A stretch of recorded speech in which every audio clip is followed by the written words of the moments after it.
Africa মহাদেশের democracy Republic of Congo, যাদের প্রধান এবং প্রিয় খাবার কাসাবা।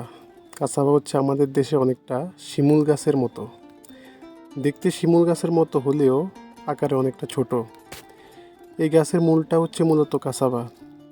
এ দেশের কৃষি জনগোষ্ঠী কাসাবার মূল সংগ্রহ করে শুকিয়ে মেশিনের মাধ্যমে পাউডার করে দেখতে আটার মতো প্রস্তুত করে এবং কাসাবার আটা দিয়ে বিভিন্ন রকমের খাবার তৈরি করে। বাটির মধ্যে যা দেখা যাচ্ছে অনেকটা মেয়নিজের মতো মনে হচ্ছে।